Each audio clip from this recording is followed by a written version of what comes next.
এবারে খেলা চলছে, প্রথম বলেই কিন্তু প্রথম উইকেট, একটা উইকেট ছিল, এবার কি মেরেছে, ক্যাচ ক্যাচ ক্যাচ।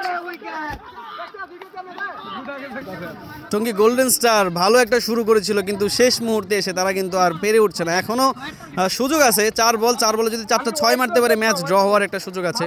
27 দরকার, 4 বলে 27। শেষ ওভার করছে তুহিন তেলিহাটি ক্রিকেট একাডেমির। দেখা যাক এই বলে যদি একটা ডট দিতে পারে তাহলে নিশ্চিতভাবে কিন্তু আমরা জিতে যাবো। দেখা যাক এবার ডট, ইয়েস, ম্যাচ আমাদের হাতে চলে এসেছে। আর 3টা বল আছে।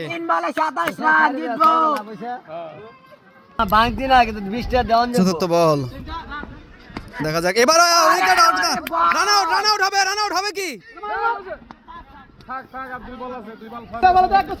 2 বলে আর কত প্রয়োজন? আমরা আমাদের প্লেয়ারদেরকে একটু দেখাই, তারা আমরা আমাদের প্লেয়ারদেরকে একটু দেখাই, তারা এই রোদের মধ্যে পরিশ্রম করছে, ফিল্ডিং করছে। আমি কিছুটা ইনজুরি হওয়ার কারণে আমি কিন্তু মাঠের বাইরে। 2 বলে 26 30 গেল। ইমন আজকে দুর্দান্ত বল করেছে, সবাই ভালো করেছে।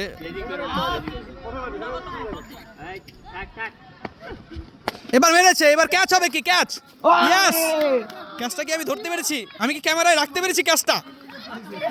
3 উইকেট। ছেলে আজকে ম্যান অফ দ্য ম্যাচ হবে তুহিন। ব্যাটিং এ দুর্দান্ত জ্বলে উঠেছিল। লাস্ট বল, 3 বলে 3টে উইকেট পেয়েছে সে। লাস্ট বল, ইনিংসে লাস্ট বল, যদিও আমরা কিন্তু জিতে গেছি কনফার্ম ভাবে। এবার কিন্তু সজোরে আগিয়েছেন, শেষ বলে একটা দারুণ ছয় টঙ্গী গোল্ডেন স্টার ক্রিকেট একাডেমির পক্ষ থেকে। সবাইকে অসংখ্য